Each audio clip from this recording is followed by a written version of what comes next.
Tito Livio, la historia de Roma, ab urbe condita, desde la fundación de la ciudad.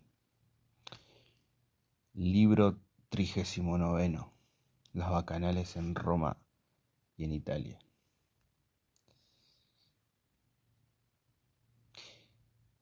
(39.7) En su triunfo, Cneo Manlio hizo llevar delante de él 200 coronas de oro, cada una de 12 libras de peso, 220.000 libras de plata, 2.103 libras de oro, 127.000 tetracmas áticos, 250.000 cistóforos y 16.320 filipos de oro. También desfilaron, llevadas en carros, gran cantidad de armas y despojos capturados a los galos. Desfilaron también ante su carro 52 de los jefes enemigos. Distribuyó entre los soldados 42 denarios a cada legionario, el doble para los centuriones y el triple para los jinetes, así como una paga doble para todos. Desfilaron detrás de su carro muchos, de todas las graduaciones, que habían recibido recompensas militares, resultando evidente por los versos de las canciones que cantaban los soldados, que lo consideraban un general indulgente y deseoso de popularidad, y que la celebración del triunfo era más apreciada entre los militares que por el pueblo. Sin embargo, los amigos de Manlio lograron ganarse también el favor del pueblo. Mediante sus presiones se aprobó un senado consulto, ordenando que el dinero llevado en el triunfo se empleara en abonar la parte del préstamo pendiente de pago que el pueblo había hecho al Estado. Los cuéstores, haciendo una escrupulosa y justa valoración, pagaron el 25,5 por 1000.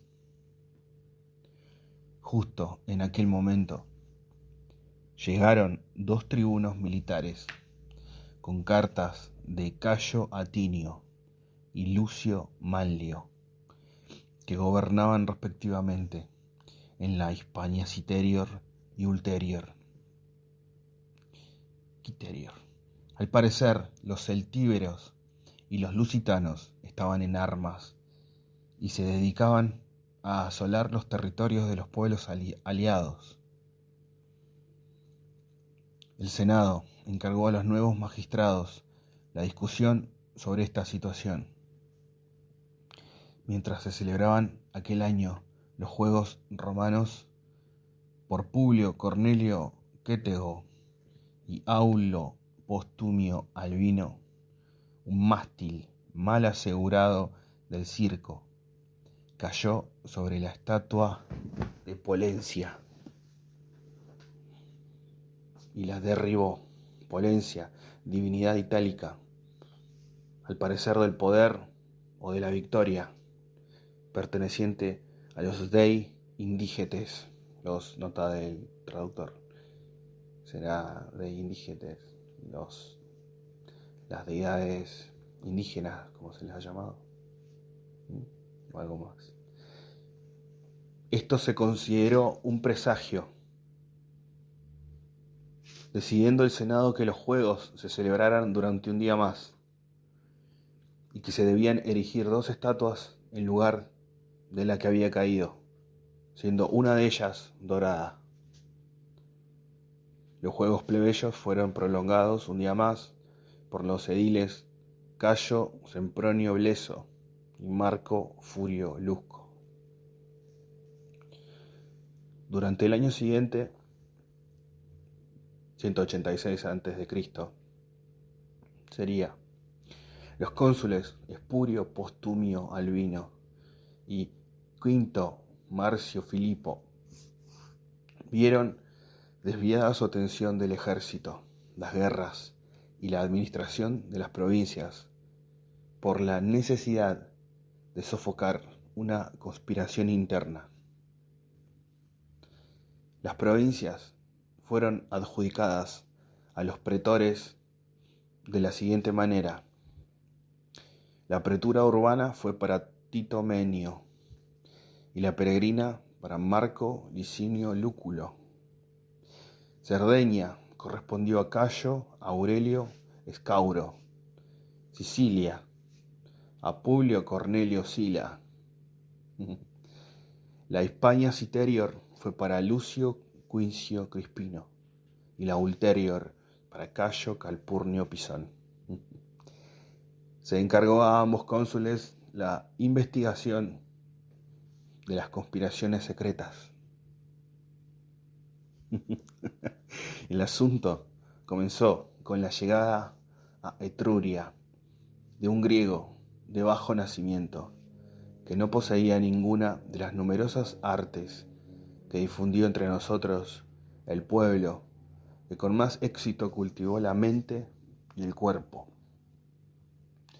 Era una especie de practicante de cultos y adivino, pero no de aquellos que inducen a error a los hombres enseñando abiertamente sus supersticiones por dinero, sino un sacerdote de misterios secretos y nocturnos.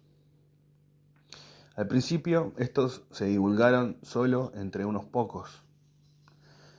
Después empezaron a extenderse tanto entre hombres como entre mujeres, aumentando su atractivo mediante los placeres del vino y los banquetes para aumentar el número de sus seguidores.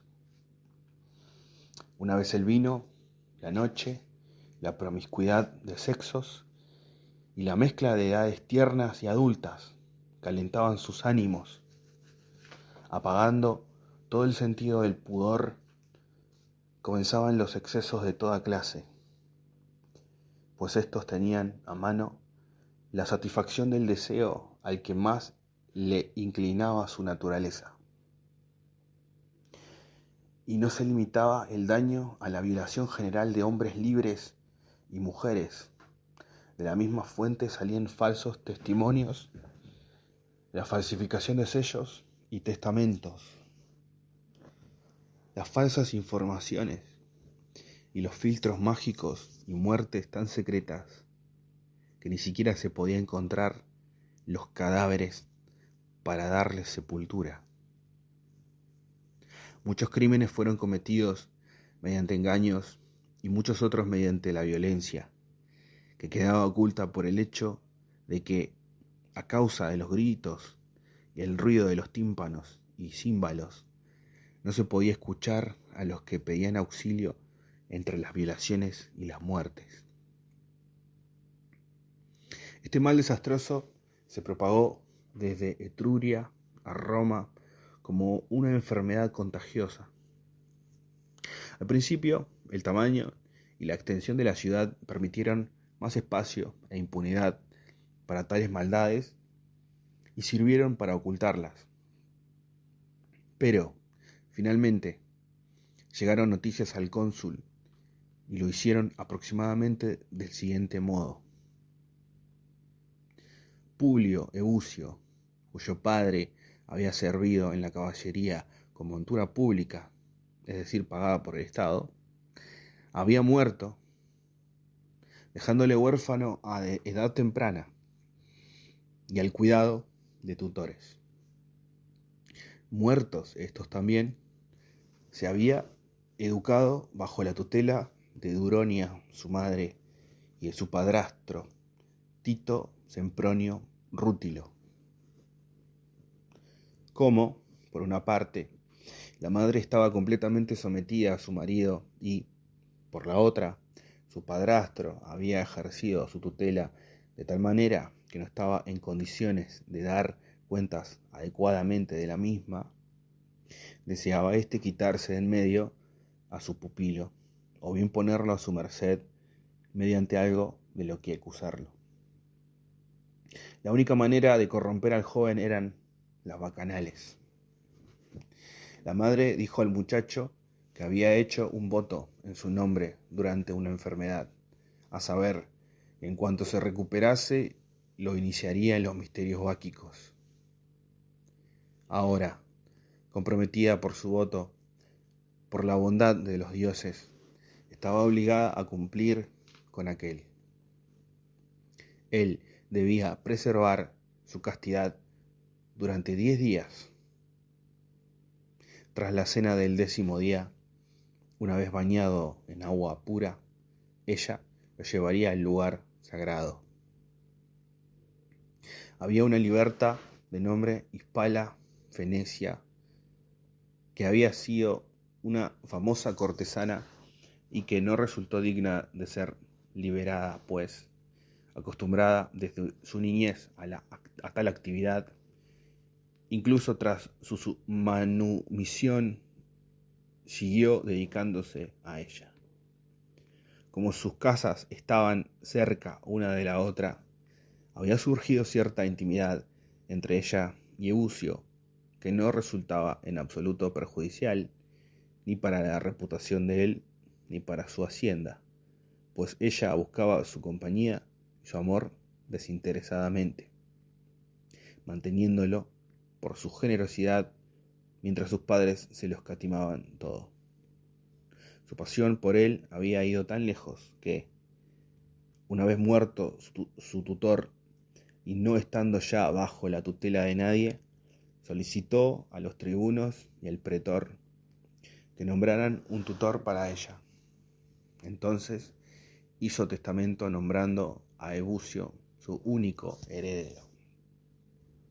Con estas muestras, con estas pruebas de su amor, ya no tenían secretos entre ellos, y el joven le dijo en tono jocoso que no se sorprendiera si se ausentaba de ella durante algunas noches, pues tenía que cumplir un deber religioso, el cumplimiento de una promesa hecha mientras estaba enfermo, por la que quería ser iniciado en los misterios de Baco.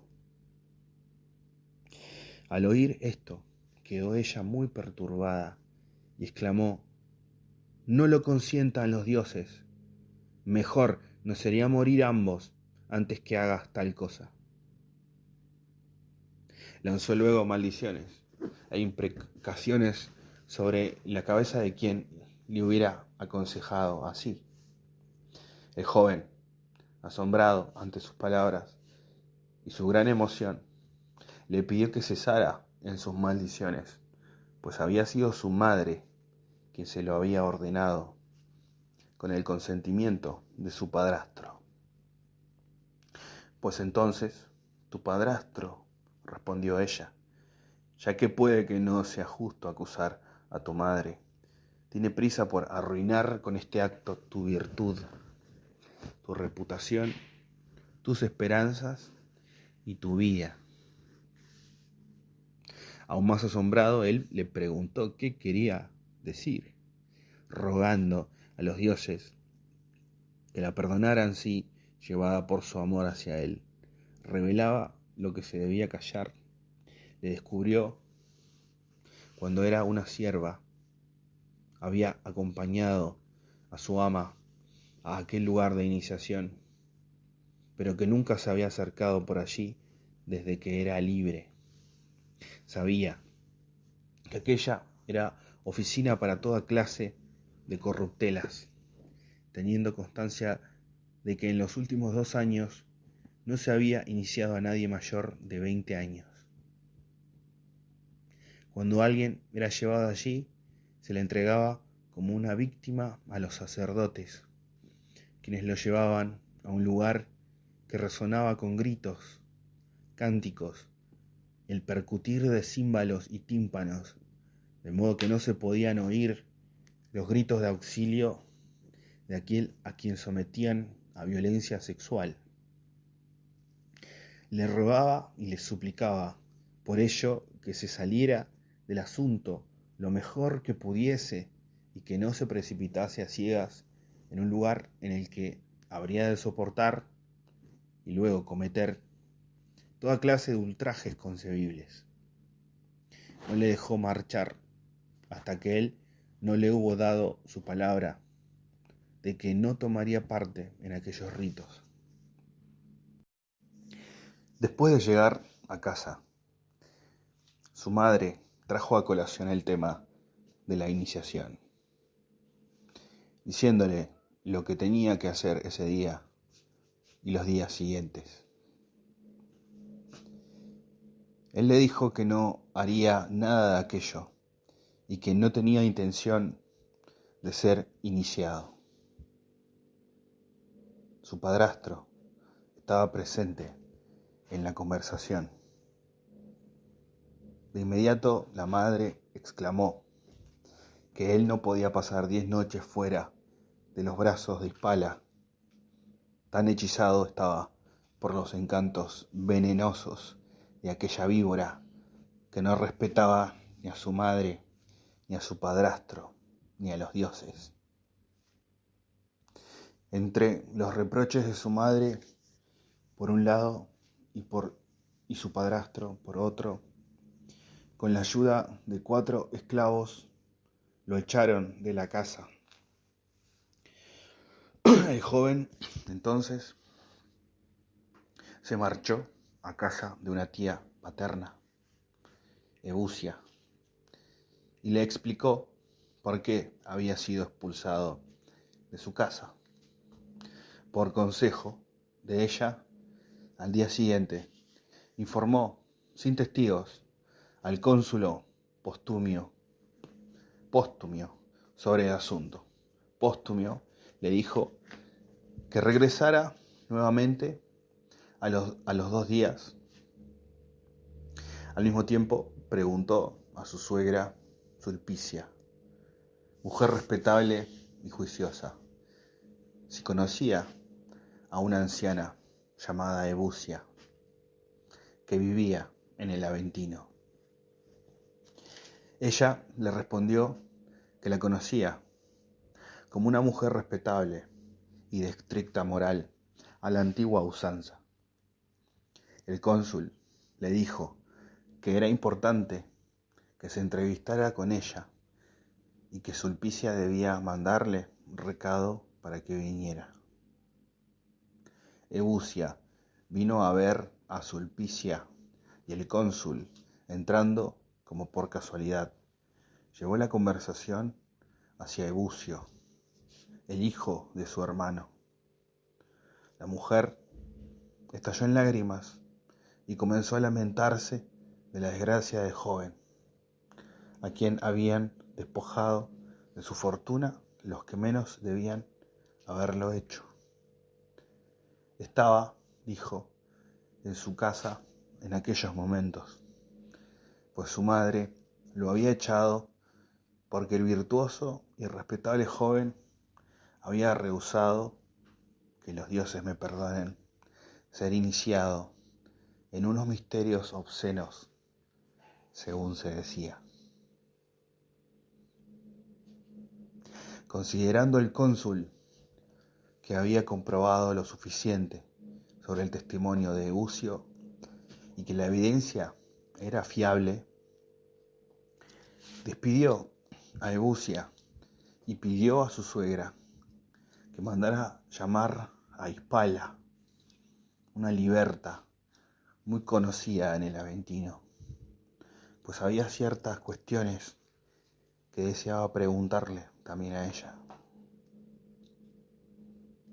Se perturbó Hispala ante el recado, al ser convocada a presencia de una mujer tan noble y respetable sin saber el motivo. Y ya, cuando vio en el vestíbulo a los lictores, a los asistentes del cónsul y al mismo cónsul, casi se desmayó. La llevaron a una habitación interior con el cónsul y en presencia de su suegra, por si servía para hacer que dijera la verdad. El cónsul le dijo que nada tenía que temer. Podía confiar en la palabra de una mujer como Sulpicia y en la suya propia, pero debía darle una descripción detallada de lo que solía ocurrir en los ritos báquicos nocturnos en el bosque de Simila. Se identifica a esta deidad como Semele.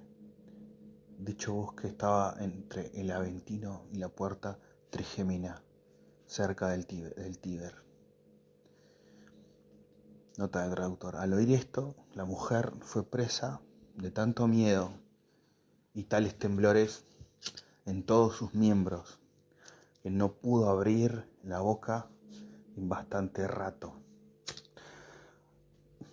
Recuperó finalmente sus nervios y contó que había sido iniciada siendo esclava y aún muy niña junto a su ama, pero que desde que la manumitieron hacía ya algunos años no sabía nada más de lo que allí pasaba. El cónsul la elogió por haber confesado que había sido iniciada y le rogó que fuera igualmente veraz en el resto de su historia. Al asegurar ella que no sabía nada más, el cónsul le advirtió que no recibiría la misma consideración y perdón si alguien la refutaba que si confesaba libremente, pues la persona que le había oído hablar de aquellas cosas se lo había revelado todo a él.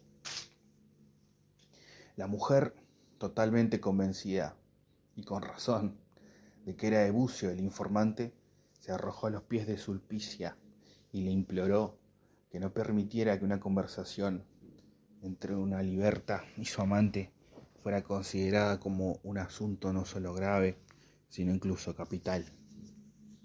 Cuando ella le había dicho, lo fue con el fin de asustarlo, no porque ella supiera nada realmente. Postumio se encolerizó y le dijo entonces que quizá se imaginaba que estaba bromeando con su amante y no hablando en la casa de una mujer respetabilísima y en presencia del cónsul. Sulpicia levantó a la aterrorizada mujer del suelo. Le habló dulcemente y, al tiempo, trataba de calmar la cólera de él. Al fin se hizo la calma y después de quejarse amargamente de la traición de Bucio, que así le pagaba todo lo que había hecho por él, declaró que temía grandemente a los dioses por desvelar sus misterios, pero que temía aún más a los hombres, que la despedazarían si se convertía en delatora. Así, ella rogaba a Sulpicia y al cónsul que la llevaran a algún lugar fuera de las fronteras de Italia, donde pudiera vivir con seguridad el resto de sus días. El cónsul la instó a tener buen ánimo, pues él se encargaría de que viviese segura en Roma. Hispala entonces dio cuenta del origen de aquellos misterios. Inicialmente se trataba de un santuario reservado a las mujeres, donde era costumbre no admitir a ningún hombre. Había 3 días al año en los que, durante el día, se iniciaba en los misterios de Baco. Se solía elegir por turno a matronas como sacerdotisas.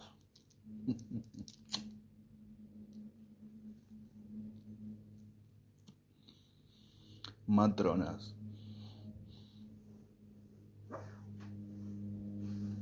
Matronas, patrones. La misma fraseología que utilizan las sectas satánicas. Paculia Ania, una sacerdotisa de la campaña, había efectuado cambios radicales, como por inspiración divina, pues fue la primera en admitir hombres e inició a sus propios hijos, Minio y Herenio Quirrinio.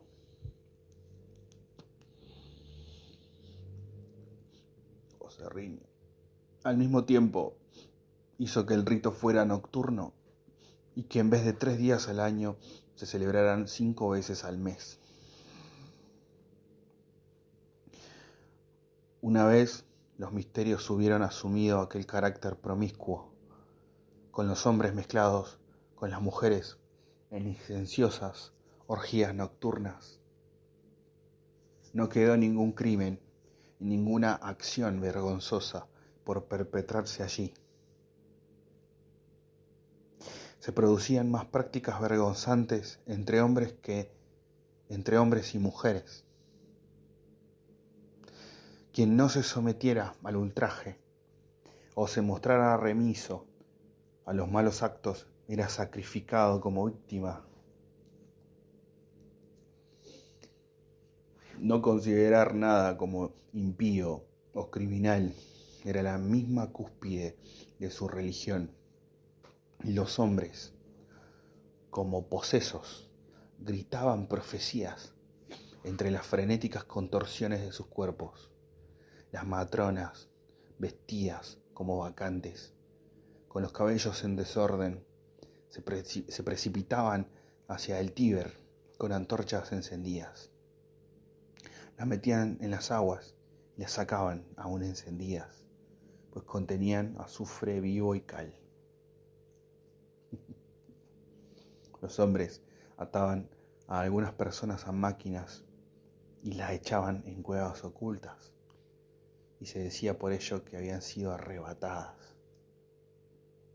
Se trataba de quienes se habían negado a unirse a su conspiración, tomar parte en sus crímenes o someterse a sus ultrajes sexuales. Era una inmensa multitud, casi una segunda población, y entre ellos se encontraban algunos hombres y mujeres de familias nobles. Se ha convertido en costumbre durante los 2 últimos años que nadie de más de 20 años fuera iniciado. Solo captaban a los de edad más susceptible de engaño y corrupción. Cuando hubo terminado de dar su testimonio, cayó de rodillas y de nuevo le rogó al cónsul que la enviara al extranjero. Este pidió a su suegra que desocupara alguna parte de su casa donde pudiera trasladarse Hispala. Se le asignó una habitación en la parte superior a la que se accedía por una escalera desde la calle, que se bloqueó, abriéndose un acceso desde el interior de la casa. Se llevaron allí de inmediato todos los enseres de Fesenia, así como sus esclavos, y se ordenó a Ebucio que se mudara a casa de un cliente del cónsul. Una vez tenía a sus 2 informantes bajo su control, Póstumio informó del asunto al Senado. Explicó todo detallada y ordenadamente. Primero, la información que había recibido y después lo que había averiguado con su investigación. Los senadores fueron presa de un intenso pánico, tanto por la seguridad pública en el caso de que aquellas ocultas conspiraciones y reuniones nocturnas pudieran suponer un peligro para el Estado, como por ellos mismos en lo que pudiera atañer a los suyos en caso de estar implicados. Aprobaron, no obstante, un voto de gracias al cónsul por haber conducido sus investigaciones tan cuidadosamente, sin provocar una alteración del orden público. A continuación, otorgando a los cónsules poderes extraordinarios, pusieron en sus manos la investigación sobre cuánto sucedía durante las bacanales y los ritos nocturnos. Deberían cuidar de que Bucio y Fenecia no sufrieran daño alguno por la información que habían proporcionado, así como también ofrecer recompensas para que otros denunciaran. Se debía buscar a los sacerdotes de aquellos ritos, fuesen hombres o mujeres, no solo en Roma, sino en cualquier foro o lugar de reunión en que se los pudiera hallar, para ponerlos a disposición de los cónsules. Además, se publicaron edictos en Roma y se enviaron por toda Italia, prohibiendo que todo el que ya hubiera sido iniciado en el culto a Baco se reuniera para celebrar sus misterios o practicar cualquier rito de similar carácter, y, sobre todo, que se investigase rigurosamente contra aquellos que se hubiesen conjurado para cometer alguna inmoralidad o algún delito. Estas fueron las medidas que decretó el Senado. Los cónsules ordenaron a los ediles, curules, que buscasen a todos los sacerdotes de aquellos ritos y, cuando los hubieran detenido, los mantuvieran bajo custodia, como mejor les pareciera, para proceder a la investigación. Los ediles plebeyos cuidarían de que no se llevara a cabo ningún rito en lugar cerrado. A los triunveros capitolinos se les encargó que situaran guardias por toda la ciudad y que procurasen que no tuvieran lugar reuniones nocturnas. Como precaución añadida contra los fuegos, se nombraron 5 hombres para ayudar a los triunviros y hacerse cargo de los edificios que se les asignaran en cada sector, a uno y a otro lado del Tíber. Cuando los diversos magistrados quedaron instruidos de sus obligaciones, los cónsules convocaron a la asamblea y subieron a los rostra. Después de recitar la solemne oración que suelen pronunciar los cónsules antes de dirigirse al pueblo, Postumio habló así: Quirites, en ninguna reunión anterior de la asamblea había sido esta plegaria a los dioses tan adecuada, y yo diría que hasta tan necesaria, porque nos recuerda que son estos los dioses a los que nuestros antepasados determinaron que se diese culto, se reverenciara y se rezara, y no a aquellos dioses que llevan las mentes mediante ritos extranjeros y envilecedores, como empujadas por las furias a toda clase de crímenes y desenfrenos. En verdad que no sé hasta qué punto debo guardar silencio o hasta dónde he de llegar en lo que tengo que deciros, pues me temo que si quedáis ignorantes de alguna cosa se me pueda excusar de negligencia, mientras que si os lo revelo todo os puedo aterrorizar en exceso. Por mucho que pueda decir, podéis estar seguros de que será poco en comparación con la enormidad y gravedad de los hechos. Procuraré que sea lo suficiente como para poneros en guardia. Estoy seguro de que ya sabéis, no solo por lo que se comenta, sino por los ruidos y gritos nocturnos que se producen por toda la ciudad, de que las bacanales se han extendido por toda Italia y ahora también por muchas partes de Roma. Pero no creo que sepáis realmente qué es lo que ello significa. Algunos de vosotros os imaginaréis que es alguna forma privada de culto a los dioses. Otros creen que es algún tipo permitido y admisible de distracción, y que sea como sea, concierne solo a unos cuantos. Respecto a su número, será natural que os alarméis si os digo que se trata de muchos miles. Aún antes se explicaron quiénes son y cuál es su calaña. En primer lugar, en efecto, las mujeres constituyen la mayor parte, y fueron ellas el origen de este mal.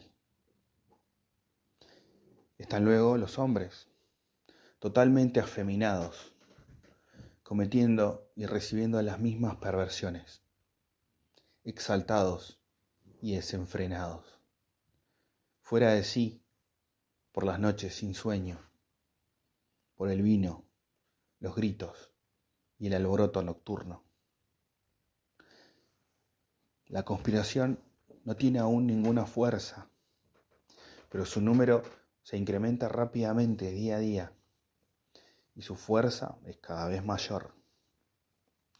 Vuestros antepasados decidieron que ni siquiera vosotros os reunieseis en asamblea de manera irregular y sin motivo, sino que, izando el estandarte en la ciudadela, se mandase salir al ejército, que los tribunos ordenasen al pueblo que se reuniera o que uno de los magistrados hubiera convocado en debida forma a la asamblea. Consideraban, asimismo, que siempre que el pueblo se reuniera debería haber allí alguna autoridad legítima presidiéndolo. ¿Os imagináis cómo serán estas reuniones nocturnas, esta promiscuidad de hombres y mujeres? Si supieseis a qué edad se inician los varones, no solo os compadeceríais de ellos, también os avergonzaríais. ¿Consideráis, Quirites, que a jóvenes iniciados en juramentos como este se les puede convertir en soldados? ¿Qué se les puede confiar? ¿Que se les puede confiar las armas a estos que salen de un santuario de obscenidad? ¿Serán estos hombres, apestando a sus propias impurezas, a las de quienes tienen alrededor y a las de quienes tienen alrededor, los que esgrimirán sus espadas en defensa de la castidad de vuestras mujeres e hijos? Y el daño no sería tan grave, empero, si solo se hubieran afeminado ellos con su libertinaje, pues entonces la deshonra caería principalmente sobre ellos mismos y hubiesen mantenido libres sus manos de ultrajes y sus ánimos de engaños.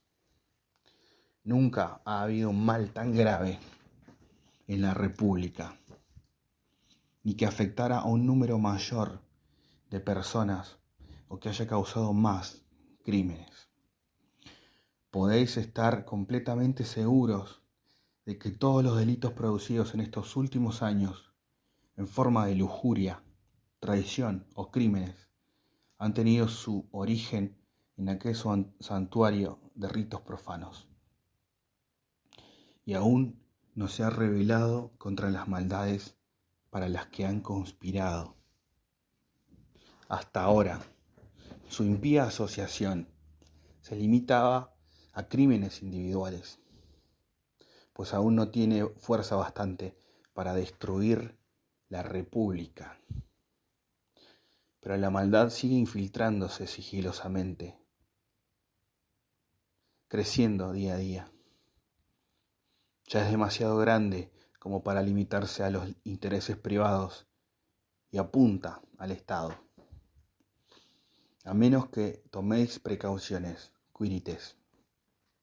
A esta asamblea legalmente convocada por un cónsul a la luz del día, se enfrentará otra asamblea que se reúne en la oscuridad de la noche.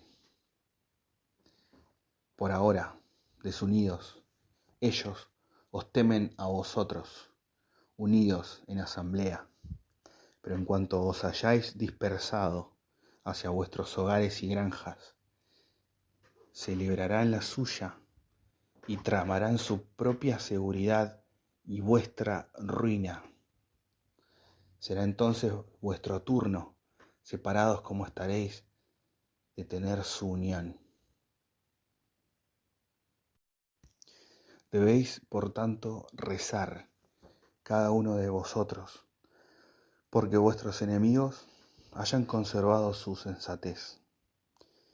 Si alguno se ha precipitado a tal abismo de lujuria desenfrenada y exasperante, debéis considerarlo no como uno de los vuestros, sino como alguien que se ha sumado a los juramentados para ejecutar toda clase de maldades. No estoy seguro, incluso, de que alguno de vosotros no hayáis sido engañados, pues nada hay que presente una apariencia más engañosa que una falsa religión. Cuando los delitos se cobijan bajo el nombre de la voluntad de los dioses, siempre existe el temor a que, castigando la hipocresía de los hombres, estemos violentando algo sagrado relacionado con las leyes divinas. De estos escrúpulos quedáis liberados por las innumerables decisiones de los pontífices, senado consultos y respuestas de los augures. Cuán a menudo, en tiempos de vuestros padres y abuelos, se ha encargado a los magistrados la tarea de prohibir todos los ritos y ceremonias extranjeros, impedir que los sacrificadores y adivinos entrasen al foro, al circo o a la ciudad, buscando y quemando todos los libros de falsas profecías y aboliendo cualquier rito sacrificial que no estuviera de acuerdo con las costumbres romanas. Y es que aquellos hombres, tan prácticos en todo lo referente al amor divino y humano, consideraban que nada tendía tanto a destruir la religión como la realización de sacrificios, no a la manera de nuestros padres, sino según las modas importadas del extranjero. Pensé que debería deciros esto de antemano, de modo que a ninguno de vosotros le angustiaran los temores religiosos cuando vea demolidas las sedes de las bacanales y dispersadas sus impías reuniones. Todo lo que vamos a hacer será hecho con la sanción de los dioses y obedeciendo su voluntad, para mostrar su descontento por el insulto hecho a su majestad mediante tales apetitos sexuales y crímenes. Los han arrastrado afuera de sus oscuros escondrijos a plena luz del día y quisieron que quedasen expuestos a dicha luz, no para que gozaran de impunidad, sino para que fuesen castigados y aplastados. El Senado nos ha otorgado a mi colega y a mí mismo poderes extraordinarios para llevar a cabo una investigación sobre este asunto. Haremos uso energéticamente de ellos y hemos encargado a los magistrados menores de la vigilancia nocturna por toda la ciudad. Es justo que vosotros mostréis también la misma energía al cumplir con vuestro deber en cualquier puesto en que se os destine y ante cualquier orden que recibáis, así como que ayudéis en que no se provoque ningún peligro ni altercados por culpa de la conjura secreta de unos criminales. Ordenaron a continuación que se diera lectura a las resoluciones del Senado, ofreciendo una recompensa a cualquiera que llevara un culpable ante los cónsules o que diera su nombre si se encontraba ausente. En el caso de que alguno hubiera sido denunciado y hubiese huido, le fijarían un día para responder de la acusación y, si no comparecía, sería condenado en ausencia, cualquiera que estuviese fuera del territorio de Italia en aquel momento vería ampliado el plazo fijado para que pudiera defenderse. Publicaron desde un edicto prohibiendo que nadie vendiera o comprase nada con el propósito de huir, ni que se recibiera, almacenara o en ningún modo alguno se auxiliara a quienes huyeran. Una vez disuelta la asamblea, toda la ciudad fue presa de un gran terror. Tampoco se limitó el pánico al interior de las murallas de la ciudad o a las fronteras de Roma. Cundió la inquietud y la consternación por toda Italia, según iban llegando las cartas de inmigrantes que relataban las resoluciones del Senado, lo sucedido en la asamblea y el edicto de los cónsules. Durante la noche siguiente a la exposición de los hechos en la asamblea, se apostaron guardias en todas las puertas, siendo arrestados por los triunviros y obligados a volver muchos que intentaron escapar. Se denunciaron muchos nombres y algunos de ellos, tanto hombres como mujeres, se suicidaron. Se afirmó que más de 7.000 personas de ambos sexos estaban implicadas en la conspiración. Los cabecillas fueron, al parecer, los dos atinios, Marco y Cayo, miembros ambos de la plebe, Lucio o Pisernio, de Falerio, y Minio Querrinio, un campano. Ellos fueron los instigadores y organizadores de todos los crímenes y ultrajes, los sumos sacerdotes y fundadores de aquel culto. Se procuró arrestarlos lo antes posible y al comparecer ante los cónsules lo confesaron todo inmediatamente.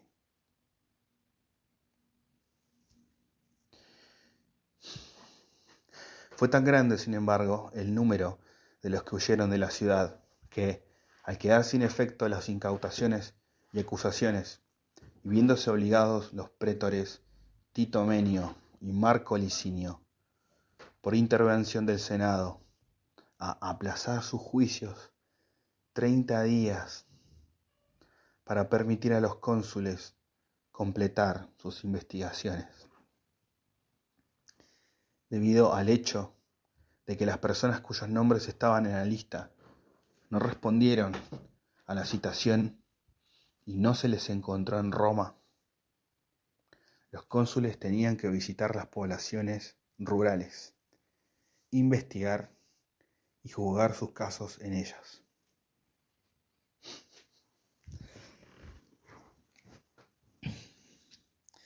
Aquellos que simplemente habían sido iniciados, esto es, los que habían repetido, tras dictarla el sacerdote, la forma prescrita de la imprecación por la que se comprometía a toda forma de maldad e impureza, pero que no habían participado ni activa ni pasivamente en ninguno de los hechos a los que sus juramentos los ataban, los dejaban en la cárcel. Aquellos que se habían contaminado mediante indignidades o asesinatos, o que se habían manchado con falsos testimonios, falsos sellos y testamentos, así como otras prácticas fraudulentas, fueron condenados a muerte. El número de los ejecutados superó el número de los condenados a penas de prisión. En ambos grupos hubo gran cantidad tanto de hombres como de mujeres. Las mujeres que habían sido declaradas culpables fueron entregadas a sus familiares o tutores para que actuaran contra ellas en privado. Si no había nadie con potestad para infligir el castigo, este se aplicaba en público. La siguiente tarea a afrontar por los cónsules fue la destrucción de los santuarios del culto de Baco, empezando por Roma y siguiendo luego por todo lo largo y lo ancho de Italia. Solo se exceptuó aquellos donde existía un altar antiguo o una imagen consagrada. Después se aprobó un senado consulto por el cual, en el futuro, no habría bacanales en Roma ni en Italia. Si alguien consideraba que esta forma de culto era una obligación solemne y necesaria, y que no podía prescindir de ella sin sentirse culpable de impiedad, debería efectuar una declaración ante el pretor urbano. El pretor debería consultar al Senado y, si el Senado lo autorizaba, estando presentes no menos de 100 senadores, podría observar los ritos a condición de que no tomasen parte en ellos más de 5 personas, que no tuviesen fondo común, ni maestros de ceremonia, ni sacerdotes.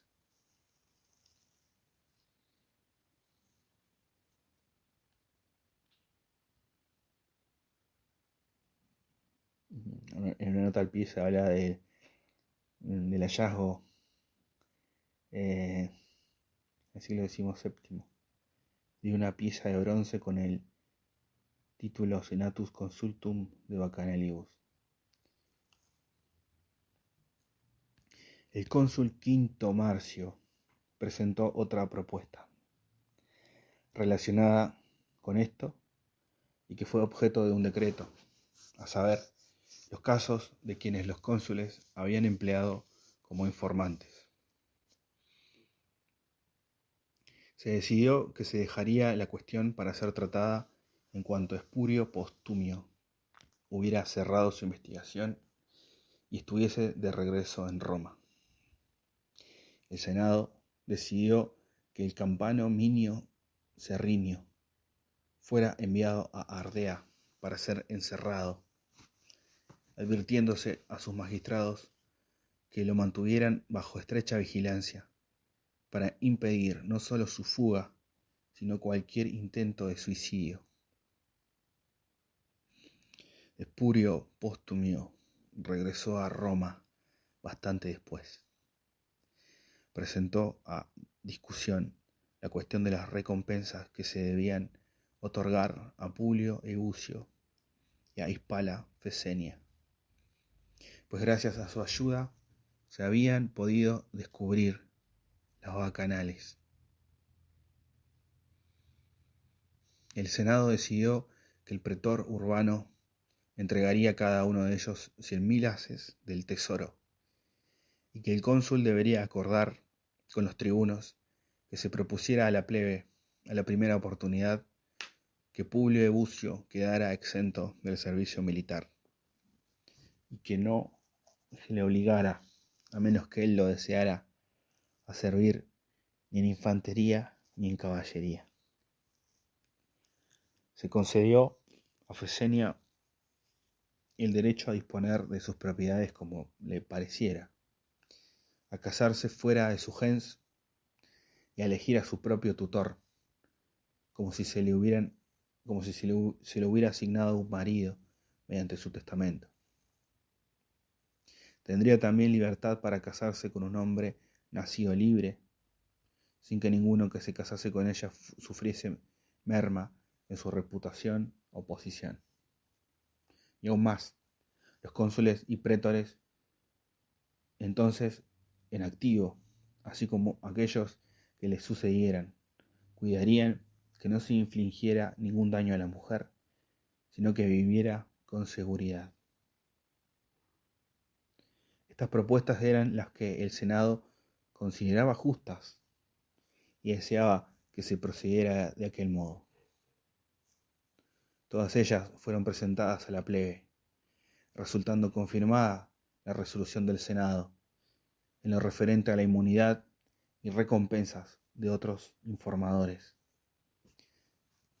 Se dejó la decisión en manos de los cónsules. Había por entonces terminado Publio Marcio su investigación en el distrito que se le encomendó y se preparaba para marchar a su provincia de Liguria. Se le reforzó con 3.000 infantes romanos y 150 jinetes, junto a un contingente de aliados latinos de 5.000 infantes y 200 jinetes. Esta provincia también se le había decretado a su colega en unión con él, y también recibió el mismo número de soldados, de infantería y de caballería. Se hicieron cargo de los ejércitos que habían mandado los cónsules anteriores, alistando 2 nuevas legiones previa autorización del Senado. Exigieron a los aliados latinos que proporcionasen 20.000 infantes y 800 jinetes, llamando asimismo a 3.000 infantes y 800 jinetes romanos. A todas estas fuerzas, con excepción de las legiones, se las destinó a reforzar los ejércitos en Hispania. Mientras los cónsules estuvieron ocupados con sus investigaciones, nombraron a Tito Menio para supervisar el alistamiento de las tropas. Publio Marcio fue el primero en terminar su investigación y partió de inmediato contra los ligures apuanos. Cuando se hallaba siguiéndolos hasta las profundidades de bosques escondidos, donde solían refugiarse y ocultarse, el enemigo tomó un estrecho desfiladero y lo rodeó en una posición desventajosa. Se perdieron 4.000 hombres, 3 estandartes de la segunda legión y 11 de los aliados latinos cayeron en manos enemigas, junto con gran cantidad de armas que los fugitivos, al ver que obstaculizaban su fuga, arrojaron por doquier en los caminos del bosque. El enemigo detuvo su persecución antes que los romanos su huida. En cuanto al cónsul, salió del territorio enemigo y para evitar que se reconociera la extensión de sus pérdidas, licenció al ejército. No pudo, sin embargo, borrar el recuerdo de la derrota sufrida. El paso donde los ligures lo habían puesto en fuga recibió después el nombre de Paso de Marcio. No bien se habían difundido las nuevas de Liguria, se recibió una carta de Hispania que produjo sentimientos mezclados de alegría y dolor. Cayo Atinio, que 2 años antes había ido a la provincia como propretor, libró una batalla campal contra los lusitanos en las proximidades de Asta. La actual mesa de Asta, en el término de Jerez de la Frontera, Cádiz. Se dio muerte a 6.000 enemigos, siendo el resto derrotados y expulsados de su campamento. Llevó después a las legiones a un ataque contra la ciudad fortificada de Asta, que capturó con tan poca dificultad con la que halló para capturar el campamento. Sin embargo, mientras se aproximaba a las murallas, un tanto imprudentemente, resultó alcanzado por un proyectil, muriendo en pocos días de sus heridas. Cuando se leyó la carta que comunicaba su muerte, el Senado fue de la opinión de que se debía enviar un correo al pretor Cayo Calpurnio en el puerto de la Luna e informarle de que el Senado le aconsejaba apresurar su partida, pues aquella provincia no podía quedar sin un administrador. El correo llegó a Luna en 4 días, pero Calpurnio había partido unos días antes. En la Hispania Citerior también se produjeron combates. Lucio Manlio Acidino luchó contra los celtíberos, justo en el momento en que Cayo Atinio llegaba a la provincia. La batalla resultó indecisa, excepto porque los celtíberos desplazaron su campamento a la noche siguiente, y el enemigo permitió así a los romanos que enterraran a sus muertos y recogieran los despojos de los enemigos. Unos días más tarde, los celtíberos, tras reunir una fuerza mayor, tomaron la iniciativa y atacaron a los romanos cerca de la ciudad de Calahorra. La tradición no da ninguna explicación de por qué, pese al aumento de su número, demostraron ser más débiles. Fueron derrotados en batalla, murieron 12.000, se hizo prisioneros a 2.000 y los romanos se apoderaron de su campamento.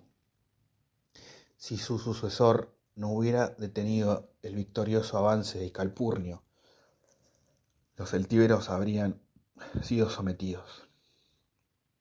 El nuevo pretor trasladó ambos ejércitos a sus cuarteles de invierno.